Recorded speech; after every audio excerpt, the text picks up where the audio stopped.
Good afternoon class, कैसे हैं आप सब लोग। चलो बढ़िया है। अभी आपका जो इंजन का चल रहा है तो क्या क्या पढ़ लिया है आप लोगों ने। अभी किस मैटर पे चल रहा है, इंजन के ऊपर चल रहा है। और गियर का हो गया क्या? ओके, इसके बाद गियर का करेंगे, ठीक है। क्या कह रहे हो आप? अच्छा, आप क्राउन कर रहे हो। हाँ अच्छा, आधों को क्राउन में दिया हुआ आधे। हाँ, क्योंकि ज़्यादा भीड़ हो जाएगी, कुछ चीज़ समझाने प्रैक्टिकल जब करने जाएंगे सारे जने एक जगह आ जाएंगे तो वो होगा, इसलिए उन सर ने आधा आधा बैच में बांट दिया। बहुत अच्छी बात है। चलो हम भी ऐसे ही करेंगे जब भी प्रैक्टिकल होगा, क्यों लैपटॉप पे कोई गाड़ी के अंदर है, सारी क्लास को लेके जाएंगे तो कितने आदमी देख पाएंगे। तो इसलिए ही बैच को बांट दिया जाता है तो सही रहता है, उससे हर किसी को आसानी से समझ में आ जाती है। तो चलिए आज से हम इलेक्ट्रिक की क्लासें चालू करते हैं और डेली हम एक आध घंटे की जितना टाइम हमें मिल पाएगा उतना क्लासें लेंगे, क्योंकि वर्कशॉप में भी काम करना पड़ता है। कोई किसी दिन ऐसा भी हो सकता है कि हम क्लास ना ले पाए, उस दिन काम ज़्यादा होगा तो उस दिन हम फिर प्रैक्टिस कर लिया करेंगे।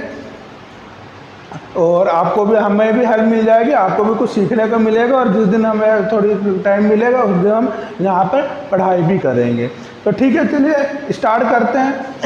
तो देखिए, जैसा कि इलेक्ट्रिक का जो वो मैटर जैसे हमारे दिमाग में आता है, हमारे दिमाग में सबसे पहले क्या आता है? करंट आता है। एक आदमी के दिल में डर होता है, अच्छा इलेक्ट्रिक करंट, हम सब समझते तो हैं करंट, लेकिन करंट एक्चुअली में होता क्या है? सबसे पहले हमें यही चीज़ समझनी पड़ेगी कि करंट कहते किसे हैं। जब तक हमें ये समझ में नहीं आएगा, हमें आगे गाड़ियों में काम करने के लिए या किसी भी इलेक्ट्रिक चीज़ में काम करने के लिए हमें थ्योरी तो मालूम होना चाहिए कि आखिर करंट है कि किसे बोलते किसे हैं, तभी हम उसको समझ के उस पर काम करना पड़ेगा। तो कोई बताएगा यहाँ पर कि करंट किसे कहते हैं? कोई भी नहीं। अरे बोलो बोलो, मैं भी आप जैसा ही हूँ, कोई ज़्यादा वो नहीं है। मैं कोई बड़ा कोई इंजीनियरिंग करके लंदन से इंजीनियर नहीं करके आया, मैं भी आप लोगों की जगह कुछ साल पहले यहीं बैठा हुआ था। तो ऐसा कोई घरवाने की बात नहीं है। जो भी है गलत है सही है, कोई भी बताओ, बताने में शर्म मत करा करो। आप बताइए, क्या कोई बताएगा? ओके, कोई बात नहीं है, चलो कोई बात नहीं। चलिए मैं आपसे एक और सवाल पूछता हूँ। कोई बताएगा, ये मेरे हाथ में तार है, सिंपल तार है, दोनों साइड में ये छिला हुआ है। अगर मैं आपसे ये कहूँ कि क्या इसके अंदर इस टाइम करंट है, तो आपका क्या जवाब होगा? क्या कह रहे हैं? अरे थोड़ा जोर से बोलो। नहीं है। ओके, और कोई? ठीक है, हाँ बिल्कुल बिल्कुल। अगर मैं ये कहूँ कि इस टाइम इस तार के अंदर करंट है, तो कंफ्यूज हो रहे हो?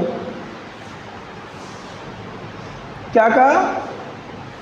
हाँ बिल्कुल, आप सुनिए तो सही। मैं कहना क्या चाहता हूँ, आपको मैं जो भी चीज़ें बताऊँगा सिंपल भाषा में समझाऊँगा। कोई हम टेक्निकल वर्ड का इस्तेमाल नहीं करेंगे। मेरा यहाँ पर आपको समझाने का यही है कि आपको सिंपल भाषा में समझाऊँ मैं, आपको हर चीज़ समझ में आएगी। कि हम टॉपिक बाय टॉपिक, आपके सवाल का जवाब भी अभी आएगा ही।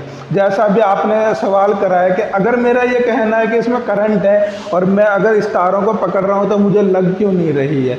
बिल्कुल अच्छा सवाल किया था आपने, इसी के ऊपर हम आगे चलते हैं। तो चलिए सबसे पहले समझते हैं कि करंट कहते किसे हैं, और थोड़ा सा मैं आपको डायग्राम से समझाता हूँ। वैसे तो करंट को देखो, समझाना और समझना बहुत ही डिफ़िकल्ट चीज़ है, क्योंकि यह चीज़ दिखाई नहीं देती है। क्या करंट को हम ऐसा नहीं है कि हम बता दें कि ये देखें ऐसा होता है या ऐसा होता है, इसको हम खाली महसूस कर सकते हैं।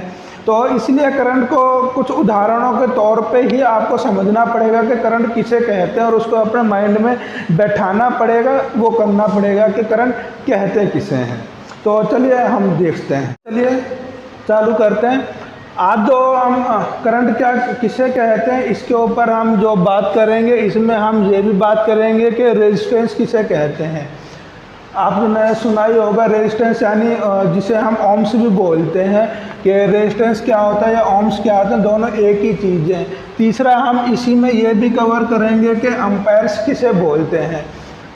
आरपीएम और एम्पायर्स दोनों में फ़र्क होता है। हम यहाँ पे इलेक्ट्रिक जो करंट की बात कर रहे हैं उसमें एम्पायर्स आएगा। आपने कभी देखा होगा या सुना होगा कि ये बैटरी कितने एम्पायर की है, या ये चार्जर, आप मोबाइल चार्जर लेने जाते हो ये कितने एम्पायर का है, उस पर लिखा होता है, उसका क्या मतलब होता है।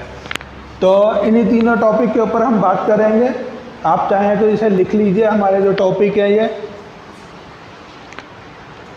ठीक है, चलिए।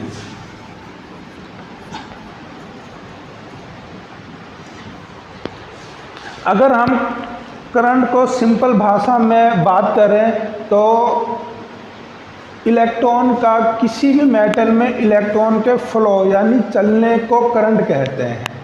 सिंपल सी भाषा है। अब इलेक्ट्रॉन क्या होते हैं? अगर हम इलेक्ट्रॉन पे बात करने जाएंगे तो हमें परमाणु और अणुओं की संरचना के बारे में समझना पड़ेगा। इतना आपको समझने की ज़रूरत नहीं है। आप थोड़ा सा उदाहरण ले लीजिए। ये मान लीजिए ये हमारा एक वायर है, जो मैंने अभी ये वायर आपको दिखाया था, वो वायर लगा लीजिए।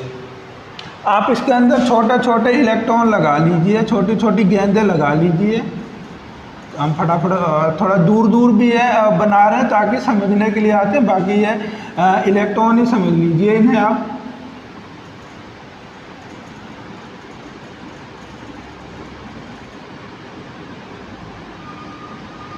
चलिए, ये हमारी एक वायर है और इसमें हमने इलेक्ट्रॉन बना दिया। ये एक सिर्फ ग्राफिक है समझाने के लिए, क्योंकि जैसा कि मैंने पहले कहा था इलेक्ट्रिक को, करंट को हम देख नहीं सकते हैं, उसको ऐसे ग्राफिक से ही समझना पड़ेगा। हमारी ये वायर है, हमने ये जो इलेक्ट्रॉन बनाए हैं ये बड़े इसलिए बनाए हैं ताकि आपको समझ में आए। ठीक है, इस टाइम ये इलेक्ट्रॉन चल नहीं रहे हैं, वायर के अंदर हैं लेकिन ये चल नहीं रहे हैं, इनमें गति नहीं है।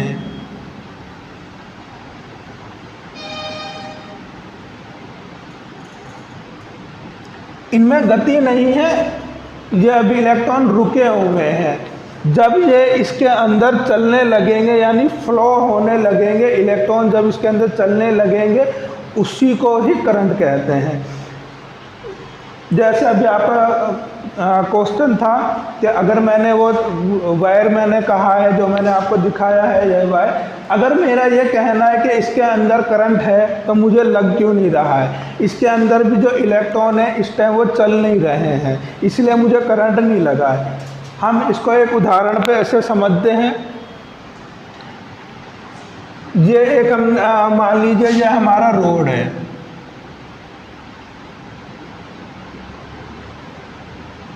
ठीक है, यहाँ पर हम थोड़ा सा फटाफट एक गाड़ी का डिज़ाइन बना लेते हैं, देखते हैं कैसा बनता है।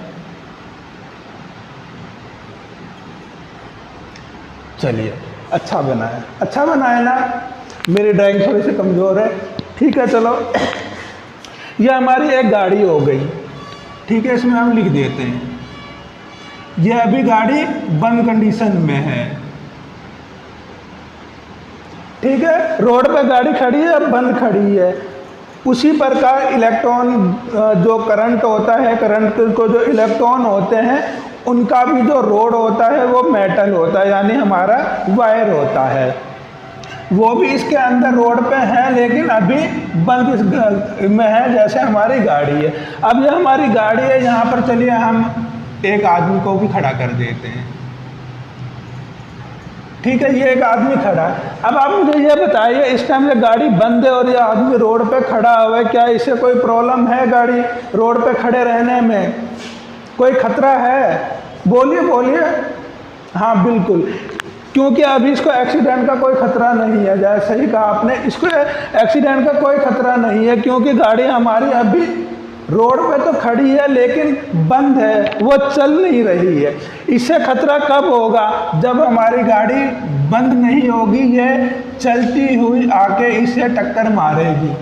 यानी जब ये गाड़ी गति करेगी, इसके साथ टकराएगी, तब इसे चोट लगेगी, तब इसे झटका लगेगा। उसी प्रकार से जब हमारे ये इलेक्ट्रॉन गति करने लगेंगे, जब ये हमारे इलेक्ट्रॉन चलेंगे, तब जब हम यहाँ पर वायर को पकड़ेंगे, छुएंगे, तो जैसे इलेक्ट्रॉन आके हमें धक्का मारेंगे, हमारे हाथ पे वो टक्कर मारेंगे, तभी हमें करंट लगेगा, जैसे हमारी ये गाड़ी आके हमें मारेगी। अगर गाड़ी बंद होगी तो हमें कोई भी खतरा नहीं है।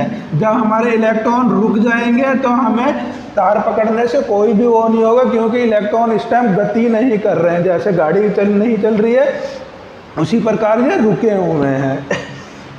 ठीक है, यहाँ तक समझ में आ गया। साफ इस शब्दों में, किसी भी मेटल में, किसी भी वायर में जब इलेक्ट्रॉन चलते हैं, उसकी चलने की गति को, उसके फ्लो को करंट कहते हैं। अब आगे बढ़ते हैं, यहाँ तक क्लियर है ना? चलिए आगे बढ़ते। अब हमने ये मान लेते हैं हमारी ये गाड़ी चल रही है, ठीक है, यानी हमारी गाड़ी गति कर रही है। ठीक है, गाड़ी की जो स्पीड होती है उसे हम किस में नापते हैं कि गाड़ी की क्या स्पीड है?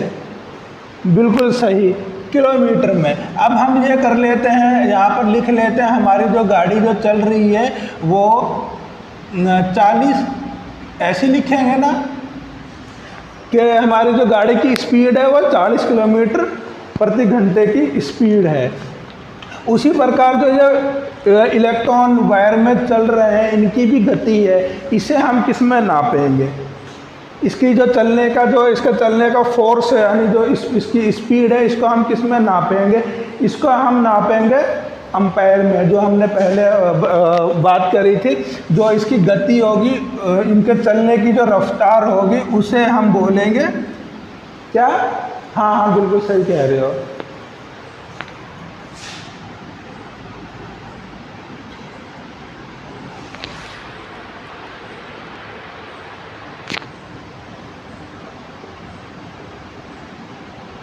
एम्पायर, यानी जो हमारे इलेक्ट्रॉन की गति है, इसको हम को नापने का जो हमारा मापदंड होता है उसे एम्पायर बोलते हैं। और जब गाड़ी की स्पीड है उसे हम किलोमीटर में नापते हैं। अब एक सपोज करिए कि यहाँ पर जो हमारी गाड़ी की स्पीड है, अगर ये 40 की स्पीड में आके इस आदमी को ठोकेगी तो इसको कितना नुकसान होगा? मान लीजिए इसकी 4 हड्डियाँ टूटेंगी, ठीक है। आखिर गाड़ी 40 की स्पीड में आकर मारेगी तो कुछ ना कुछ तो हड्डियाँ टूटेंगी ना। तो 4 हड्डियाँ टूटी हैं। अगर यही हमारी गाड़ी की स्पीड 80 आगे होके आएगी तो जितनी तेज़ स्पीड होगी उतनी ज़्यादा इसको चोट लगेगी ना। उस टाइम मान लीजिए उसकी 8 हड्डियाँ, ये उदाहरण की बात कर रहे हैं कि जितनी गाड़ी स्पीड में आके टक्कर मारेगी उतना ही हमें नुकसान होगा, उतना ही उस आदमी को चोट लगेगी। उसी प्रकार से जितना इलेक्ट्रॉन हमारा ये आरपीएम बढ़ता चला जाएगा, मान लीजिए ये हम बोलते हैं कि इसका आरपीएम कितना है तो 10 कहेंगे, तो इसकी स्पीड का एक गणित होता है कि इसके जो इलेक्ट्रॉन है इसकी फ्लो कितना होता है, उसी को ही वो बोलते हैं। जैसे गाड़ी के किलो को हम किलोमीटर में नापते हैं, इसलिए उसी प्रकार इसे हम आरपीएम में नापते हैं। ठीक है, यहाँ तक क्लियर है? चलिए आगे बढ़ते हैं। अब जैसे कि हमने अभी बात करी है कि गाड़ी हमारी 80 की स्पीड पर चल रही है, हमें इसे रोकना भी तो पड़ेगा। कहीं ना कहीं जंप आएगा, कोई आदमी जैसे ये बुड़बक बीच में खड़ा हुआ है, इसको रोकने के लिए हमें गाड़ी को रोकना भी तो पड़ेगा ना। तो उसके लिए क्या करा जाएगा? गाड़ी की स्पीड को रोकने के लिए हमें क्या करना होगा? गाड़ी में ब्रेक मारनी पड़ेगी, ठीक है ना। गाड़ी में हमें ब्रेक मारनी पड़ेगी। उसी प्रकार अगर हमें इलेक्ट्रॉन की गति को रोकना होगा तो हम क्या करेंगे? तो हम उसको रेजिस्टेंस के द्वारा नापेंगे, रोकेंगे। इसी तार के बीच में हम अगर रेजिस्टेंस लगा देंगे तो हमारे मान लीजिए जहाँ पर अगर 15 आरपीएम की स्पीड चल रही है, तो जहाँ पर हमारे 5 की या 6 की या 1 की या कुछ भी हो सकता है, जिस हिसाब का रेजिस्टेंस है। रेजिस्टेंस के ऊपर भी हम आगे और डिटेल में बात करेंगे। पहले आप ये समझिए कि रेजिस्टेंस होता क्या है, रेजिस्टेंस कहते किसे हैं। रेजिस्टेंस उस चीज़ को बोलते हैं जो हमारे इलेक्ट्रॉन के फ्लो को रोक दे, जो उसकी हमारे इलेक्ट्रॉन के स्पीड है उसे रोक दे, उसे हम रेजिस्टेंस बोलते हैं। रेजिस्टेंस अलग अलग चीज़ होते हैं, इसके ऊपर हम अलग टॉपिक पे बात करेंगे। अभी हम करंट को समझते हैं, करंट क्या होता है। तो जैसे हमने गाड़ी को रोकने के लिए ब्रेक मारी है और उसकी स्पीड हमारी 40 से लेके मान लीजिए 25 पे हो गई है, उसी प्रकार जो इलेक्ट्रॉन की हमारी ये गति थी, जैसे हमने इसे रोकना पड़ेगा, तो उसमें हम रेजिस्टेंस लगा देंगे। इसको आर ही कर देते हैं, आर ही वो होगा, आप इसी से समझ जाना। तो हम इसमें रेजिस्टेंस लगा देंगे। हमारी स्पीड यहाँ पर 15 की थी, तो मान लीजिए हमारी यहाँ पर 4 एम्पायर की हो गई है। तो अगर कोई आपसे पूछे रेजिस्टेंस से पहले एम्पायर कितना था, तो 15 एम्पायर था। रेजिस्टेंस के बाद में कितना हो गया, 4 का हो गया। तो कोई क्वेश्चन है आपका इस मैटर में, समझ में आया आपको करंट कहते किसे हैं। सिंपल भाषा में फिर बोल रहा हूँ, किसी भी मेटल में, किसी भी धातु में, मेटल को किसे बोलते हैं, जैसे लोहा हो गया, चांदी हो गई, सोना हो गया, तांबा हो गया, पीतल हो गया, इनमें जिनमें भी इलेक्ट्रॉन चलेंगे उसको करंट कहलाया जाएगा वो, ठीक है ना।